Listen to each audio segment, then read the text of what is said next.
모르겠지만 잠이 안 와요. 선생님, 예를 들어 많은 분들이 모르는 방법이 하나 있습니다. 잠을 되찾는 아주 간단한 열쇠인데요. 제가 드리는 이것을 따뜻한 물과 함께 드셔보세요. 정말 저에게 도움이 될까요? 한숨도 못 잤는데요.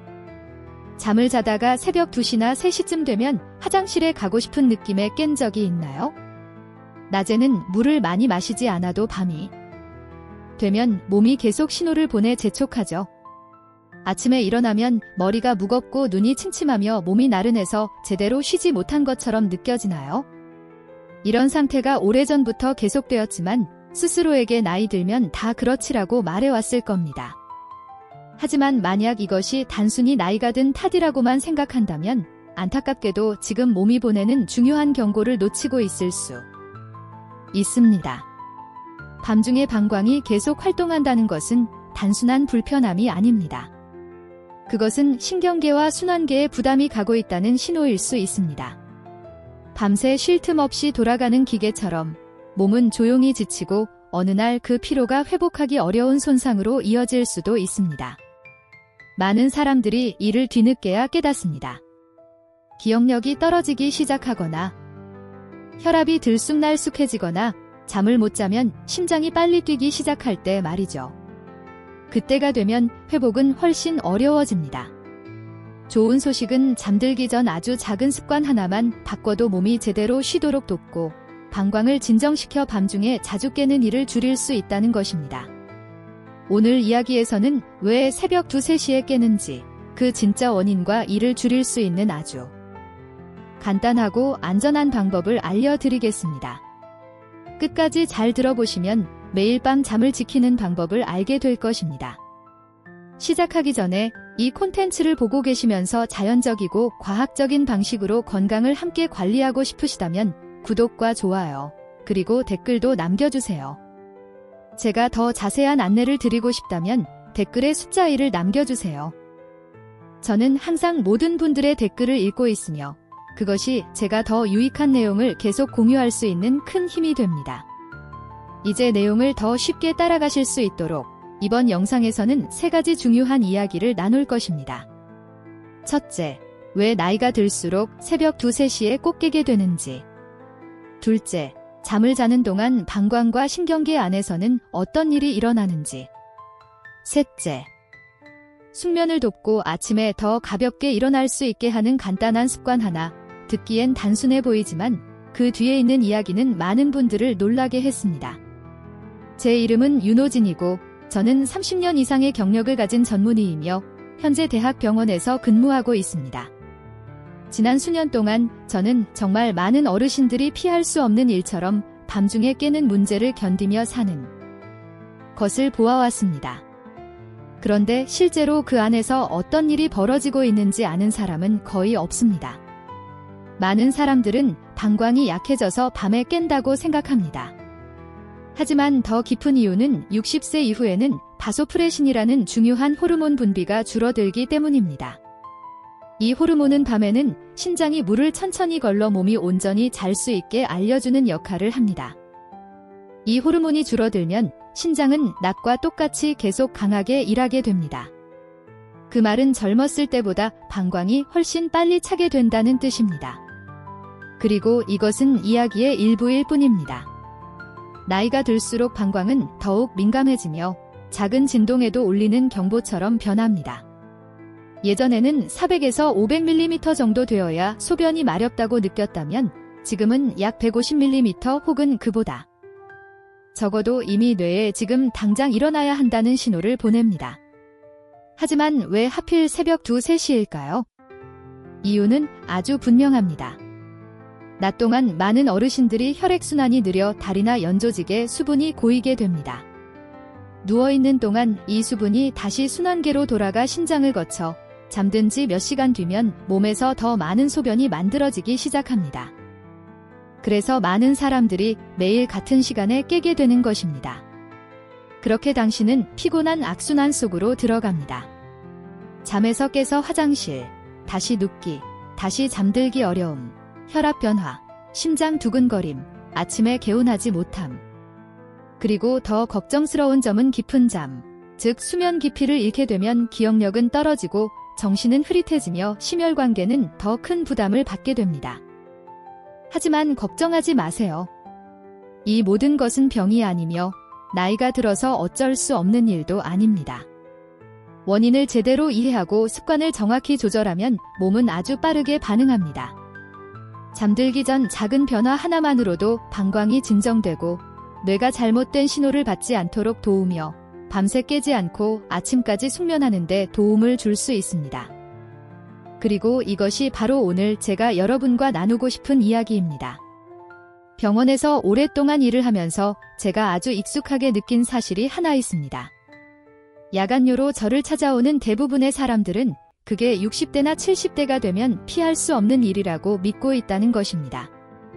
하지만 제가 밤에 몸 안에서 실제로 어떤 일이 일어나는지 설명하면 대부분은 단순히 방광이 약해져서 혹은 나이가 들어서라고만 생각했던 것과 달리 훨씬 복잡하다는 사실에 매우 놀랍니다. 당신이 잠에 빠져들면 몸은 아주 정교한 조절 과정에 들어갑니다.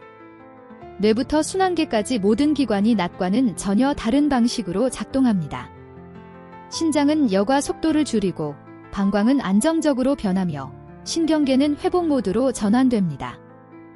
이 과정 중 어느 하나만 제대로 작동하지 않아도 전체 시스템이 흔들리게 됩니다.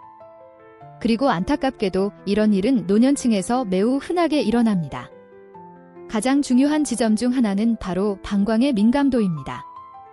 젊은 사람의 방광벽은 탄력이 좋고 많이 늘어나며 정확하게 신호를 보냅니다.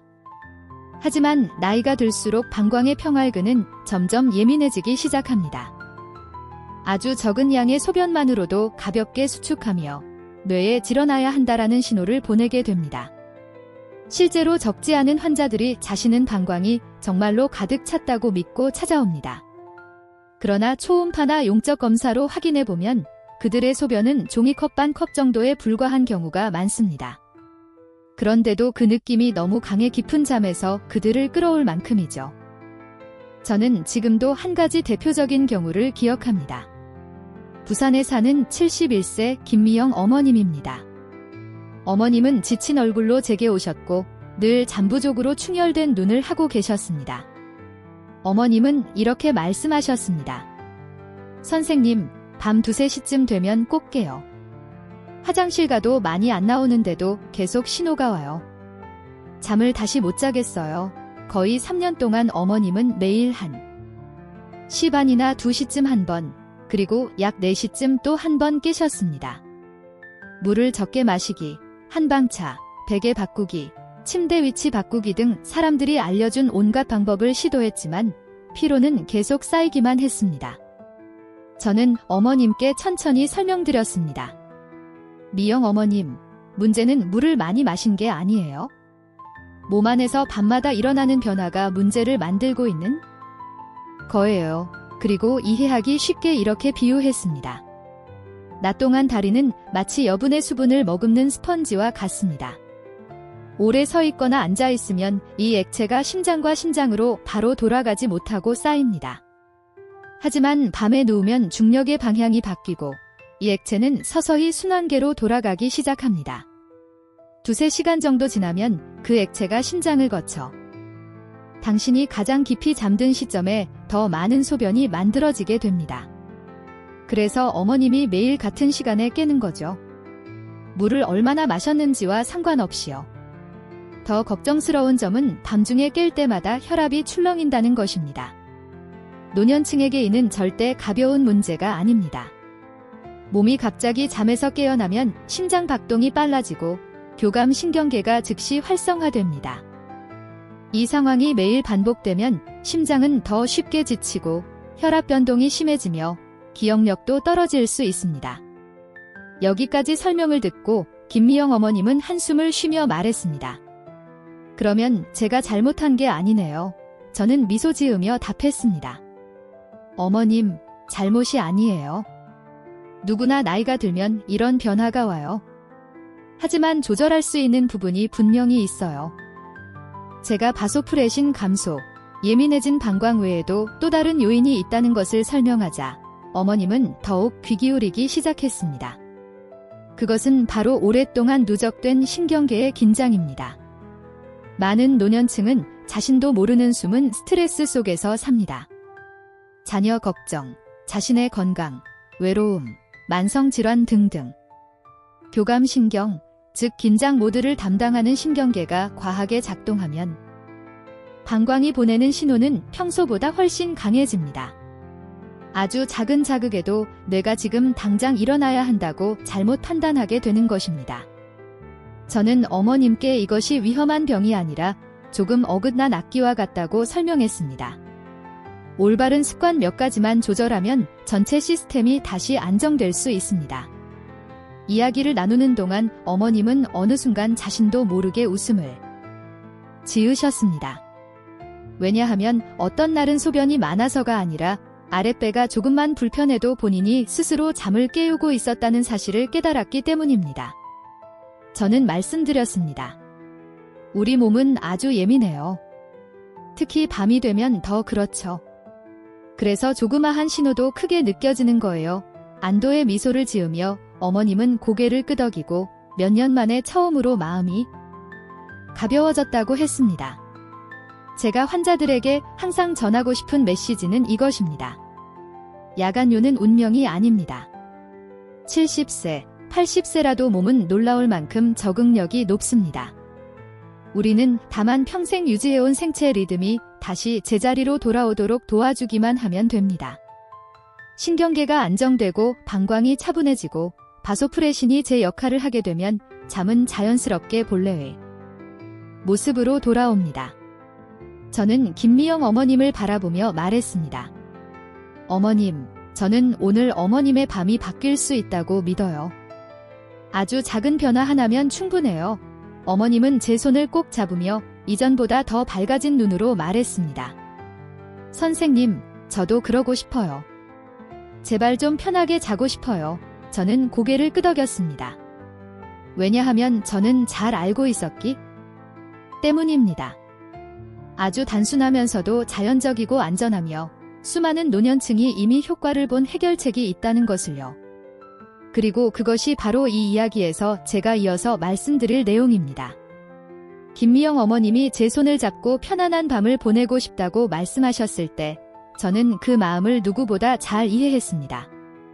노년층에게 잠은 단순한 휴식이 아니라 심장이 회복되고 기억이 안정되며 몸이 하루 동안 받은 손상을 스스로 고치는 시간입니다. 단 한 번의 깊은 수면만으로도 그 다음 날이 훨씬 가벼워질 수 있습니다. 그리고 바로 이런 상황에서 저는 많은 분들이 예상하지 못한 한 가지를 환자분들께 자주 말씀드립니다. 마그네슘. 잠이 오게 하는 약도 아니고 신경을 억누르는 약도 아니지만 신경계와 방광에 꼭 필요한 단순한 미네랄입니다. 저는 어머님을 바라보며 천천히 설명하기 시작했습니다. 어머님, 몸이 밤마다 불안해지는 이유 중 하나는 마그네슘 부족 때문일 수 있어요. 마그네슘은 신경 안정과 근육 이완을 조절하는 미네랄입니다. 방광에서는 평활근이 지나치게 수축하지 않도록 돕고 신경계가 잘못된 신호를 보내지 않도록 도와줍니다. 마그네슘이 부족하면 방광은 더욱 민감해지고 팽팽하게 당겨진 기타줄처럼 아주 작은 자극에도 크게 반응하게 됩니다. 그래서 소변이 많이 차지 않았는데도 자꾸 신호가 오는 거예요. 저는 이렇게 설명을 이어갔습니다. 여러 연구에서 노년층이 마그네슘 부족에 매우 취약하다는 사실이 나타났습니다. 이는 식습관 때문이 아니라 오늘날의 농작물이 예전보다 미네랄 함량이 크게 줄었기 때문입니다. 원래 마그네슘이 풍부했던 채소, 견과류, 곡물들이 이제는 훨씬 낮은 수치를 보입니다. 게다가 나이가 들수록 마그네슘 흡수율도 떨어집니다. 몸이 이 미네랄을 유지하기가 점점 어려워지는 것입니다. 그래서 많은 분들이 비슷한 증상을 겪습니다. 쥐가 자주 나고 밤마다 다리가 아프고 잠들기 전 몸이 예민해지고 방광이 쉽게 자극받으며 깊은 잠에 들기 어려워지는 것들입니다. 제가 여기까지 말했을 때 김미영 어머님은 고개를 끄덕이며 말했습니다. 아, 그래서 다리가 자주 저리고 잠들기 전에 몸이 자꾸 예민한 느낌이 있었군요. 저는 부드럽게 웃으며 말했습니다. 맞아요, 어머님. 그게 모두 연결되어 있어요. 다행히도 마그네슘은 보충이 어렵지 않지만 올바른 형태를 선택하는 것이 중요합니다. 시중에는 다양한 형태의 마그네슘이 있지만 노년층에게 모두 적합한 것은 아닙니다. 그 중에서도 글리시네이트 마그네슘, 매그니지엄 글라이서네이트, 과시트레이트 마그네슘, 매그니지엄 신네이트, 이 두 가지는 흡수가 잘 되고 위장에 부담이 덜하며 소화가 예민한 분들도 편하게 복용할 수 있습니다. 그리고 중요한 것은 적당한 용량입니다. 노년층은 많이 필요하지 않습니다. 저녁에 200에서 250mg 정도면 신경이 안정되고 근육이 자연스럽게 풀리는데 충분합니다. 저는 이렇게 말씀드렸습니다. 잠자기 바로 직전보다는 저녁 식사 후 한두 시간 뒤가 좋아요. 그래야 몸이 충분히 흡수하고 긴장을 풀 준비를 할 수 있어요. 어머님은 마치 새로운 희망이 열린 것처럼 집중해서 들으셨습니다. 그리고 많은 한국 분들이 간과하는 아주 중요한 점을 설명했습니다. 마그네슘을 찬물이나 탄산수에 타서 마시면 안 됩니다. 이 부분을 저는 여러 번 강조했습니다. 따뜻한 물에 타서 마시면 훨씬 효과가 좋아요. 따뜻한 물은 흡수를 부드럽게 하고 위장을 편안하게 하며 방광 자극을 줄여줍니다. 잠들기 전 따뜻한 물 한 잔을 손에 쥐는 행동 자체가 신경계에 이제 쉬어도 된다는 신호를 줍니다. 그래서 저는 김미영 어머님께 방법을 구체적으로 알려드렸습니다. 따뜻한 물 한 컵을 준비하고 글리시네이트 형태의 마그네슘을 조금 넣어 대강 가볍게 저은 뒤 몇 분 동안 천천히 마시기. 또 많은 환자들이 흡수를 돕기 위해 얇게 레몬 한 조각을 넣거나 아주 소량의 히말라야 핑크 솔트를 넣어 전해질 균형을 잡아주면 더 편안하다고 말한다는 점도 덧붙였습니다. 이 설명을 듣고 어머님은 웃으며 말씀했습니다. 생각보다 어렵지 않네요. 너무 간단해요. 저는 이렇게 답했습니다. 건강을 회복하는데 꼭 복잡할 필요는 없어요. 중요한 건 몸의 리듬을 되돌리는 거예요. 하지만 마그네슘 보충은 해결책의 절반일 뿐입니다. 남은 절반은 밤에 몸이 충분히 깊게 이완되는지에 달려 있습니다. 신경계가 여전히 경계 모드에 있으면 방광이 많이 차지 않았어도 작은 자극 하나로 쉽게 깨어나기 때문입니다. 그래서 저는 아주 간단한 호흡법을 알려드렸습니다. 어머님, 잠들기 전에 5분만 호흡해보세요. 천천히 들이마시고 길게 내쉬는 거요. 이것만 해도 신경이 많이 안정돼요. 그리고 한국의 노년층에게 특히 효과적인 방법이 하나 더 있습니다. 참기름으로 발 마사지를 하는 것입니다. 저는 이렇게 설명했습니다. 발바닥에는 신경이 많이 모여 있어요. 따뜻하게 마사지하면 방광에도 좋은 신호가 가요. 5에서 10분 정도만 해도 부교감 신경, 즉 몸을 휴식 상태로 만드는 신경이 활발히 작동합니다. 이것은 깊은 수면을 돕고 방광이 보내는 잘못된 신호를 줄이는데 직접적으로 도움됩니다. 이 이야기를 들은 어머님은 안도의 숨을 내쉬며 말했습니다. 선생님, 이렇게 쉬운 방법들이 있는 줄 몰랐어요. 왜 아무도 알려주지 않았을까요? 저는 부드럽게 답했습니다. 어머님 같은 분들이 많아요. 그래서 제가 오늘 꼭 알려드리고 싶었어요. 그리고 저는 서울에 사는 74세 박성철 어르신 이야기를 들려드렸습니다. 그분은 2년 동안 매일 밤 3번이나 깨셨고 수면제를 수없이 시도했지만 오히려 상태가 더 나빠졌습니다. 그러나 저녁에 마그네슘을 따뜻한 물과 함께 복용하고 발 마사지를 병행하자 10일도 지나지 않아 6시간 이상 연속으로 잠을 잘 수 있게 되었습니다. 그분은 제게 이렇게 말했습니다. 선생님, 제 삶이 다시 바뀐 것 같아요. 이 말을 들은 김미영 어머님은 처음 진료실에 들어왔을 때와는 전혀 다른 미소를 지었습니다. 그리고 조용히 말씀하셨습니다. 저도 그렇게 되고 싶어요. 오늘부터 해볼게요. 저는 어머님을 바라보며 고개를 끄덕였습니다. 어머님, 저는 오늘이 어머님 잠의 새로운 시작이 될 거라고 믿어요. 김미영 어머님께 마그네슘 보충, 발 마사지, 잠들기 전 생활 조절 방법을 알려드린 후 우리는 잠시 시간을 내어 많은 한국 노년층이 여전히 믿고 있는 오해들에 대해 이야기했습니다. 제가 보기에 이것들을 제대로 설명하지 않으면 어르신들은 불필요한 걱정 속에서 지내게 되고 다시 편안한 잠을 되찾을 수 있는 기회를 놓치게 됩니다. 저는 어머님을 바라보며 말했습니다. 어머님, 밤에 깨는 문제는 생각보다 단순하지 않아요. 그런데 더 큰 문제는 잘못된 믿음들이에요. 많은 분들이 그런 오해 때문에 더 고생하세요. 제가 가장 먼저 언급한 것은 이런 생각이었습니다. 물을 적게 마시면 밤에 덜 깬다. 정말 많은 분들이 김미영 어머님을 포함해 하루 종일 물 마시기를 줄이려고 노력해왔습니다. 하지만 저는 그것이 매우 흔하면서도 위험한 오해라고 설명했습니다. 낮에 물을 너무 적게 마시면 몸은 약한 탈수 상태가 됩니다. 피는 더 끈적해지고 심장은 더 강하게 일해야 하고 아이러니컬하게도 밤에 누우면 몸이 균형을 맞추려고 오히려 더 많은 소변을 만들게 됩니다. 그래서 저는 말했습니다. 어머님, 낮에 물을 줄이면 밤에 오히려 더 자주 깨게 돼요? 몸이 균형을 맞추려고 밤에 일을 더 많이 하거든요. 어머님은 한숨을 쉬며 말했습니다. 그럼 제가 그동안 괜히 고생했네요. 저는 어머님을 안심시키며 웃었습니다. 괜찮아요. 어머님만 그런 게 아니에요. 거의 모든 분들이 그렇게 생각하세요. 두 번째 오해는 이것입니다. 남자는 소변 때문에 깨면 무조건 전립선 문제다. 일부에게는 해당되지만 결코 모든 경우가 그렇지 않습니다. 여성 노년층도 야간요가 많고 물론 그분들에게는 전립선이 없습니다. 그래서 저는 설명했습니다.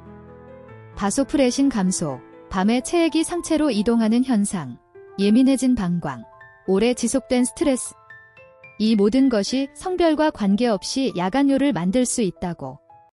이야기를 듣고 김미영 어머님은 자신의 상태가 심각한 병의 전조가 아닐까 걱정했던 마음이 풀어지는 듯 했습니다. 세 번째 오해, 환자분들이 말할 때마다 마음이 아픈 문장, 바로 이것입니다. 나이 들면 그냥 이렇게 살아야지. 고칠 수 없어요. 저는 어머님을 바라보며 고개를 저었습니다. 어머님, 나이가 들어도 몸은 여전히 회복할 수 있어요. 조금 더 천천히 반응할 뿐이에요. 70세, 80세의 몸도 여전히 높은 적응력을 가지고 있습니다. 올바르게 이끌어주기만 하면 됩니다. 저는 수백 명의 환자분들이 복잡한 치료나 수면제 없이 아주 작은 생활 조절만으로 잠의 질이 완전히 바뀌는 것을 직접 보아왔습니다. 어머님은 잠시 조용히 앉아 계시다가 아주 낮은 목소리로 말했습니다. 선생님, 그 말 들으니까 마음이 좀 놓여요. 그 후 어머님뿐 아니라 누구나 집에서 바로 실천할 수 있는 비용도 들지 않고 복잡하지도 않은 방법들을 차근차근 설명드렸습니다. 1. 낮 동안 충분히 물 마시기, 특히 오후 4시 이전에 한 번에 많이 마시는 것이 아니라 조금씩 자주 마시는 것이 중요합니다. 저는 말했습니다. 낮에 물을 잘 마셔야 밤에 편안해져요. 2. 저녁 식사 후 한두 시간 뒤 따뜻한 물과 함께 마그네슘 복용하기. 잠들기 직전은 피하고 따뜻한 물은 몸에 휴식 신호를 주며 마그네슘은 방광과 신경계를 진정시켜줍니다. 3. 산책을 따뜻하게 하거나 참기름으로 5에서 10분 발 마사지하기. 이 방법은 혈액순환을 돕고 방광 자극을 줄이며 깊은 수면을 만들어주는 부교감 신경을 활발하게 해줍니다. 4. 오후 5시 이후에는 찬물, 탄산음료, 카페인 피하기. 저는 강조했습니다. 찬물은 방광을 자극해요. 따뜻한 물이 훨씬 좋아요. 5. 잠잘 때 왼쪽으로 살짝 누워 다리 사이에 베개 끼우기. 방광 압박을 줄이고 위장 움직임도 안정되어 밤에 깨는 횟수를 줄이는 데 도움이 됩니다. 제가 어머님께 작은 안내 종이를 드리자 어머님은 그것을 마치 귀한 선물처럼 조심스럽게 접어 넣었습니다. 그리고 이렇게 말했습니다. 선생님, 지금까지 이렇게 자세히 설명해준 의사는 처음이에요. 오늘 집에 가서 바로 해볼게요. 저는 웃으며 답했습니다. 어머님, 오늘부터 어머님의 밤이 달라질 수 있어요. 몸은 생각보다 빨리 반응해요. 그리고 정말로 2주 후 다시 오셨을 때 어머님의 얼굴은 완전히 달라져 있었습니다. 표정은 밝아지고 눈도 한결 편안해 보이고 걸음도 가벼워졌습니다. 어머님은 저를 보자마자 말했습니다. 선생님, 5시간을 쉬지 않고 잤어요. 3년 만이에요. 새 사람이 된 느낌이에요. 그 순간 저는 깨달았습니다. 아주 작은 변화 하나가 한 사람의 삶에 다시 희망을 돌려줄 수 있다는 것을요. 그리고 저는 믿습니다. 이 변화는 당신에게도, 당신의 부모님에게도, 혹은 매일 밤 잠을 잃어버린 누군가에게도 충분히 일어날 수 있습니다. 오늘 이야기를 마무리하며 진심을 담아 말씀드리고 싶습니다. 사랑하는 여러분, 편안한 잠은 사치가 아닙니다. 몸이 다시 살아나기 위한 가장 기본적인 힘이에요. 조금만 돌보면 누구나 다시 깊게 잘 수 있습니다. 만약 이 이야기가 도움이 되었다면, 그리고 더 평온한 밤을 바란다면, 기억하세요. 당신은 절대 혼자가 아닙니다. 저는 항상 여러분과 함께하며 과학적이면서도 부드러운 방법으로 매일의 건강을 전해드리고 싶습니다. 끝까지 들어주셔서 감사합니다. 정말 감사합니다.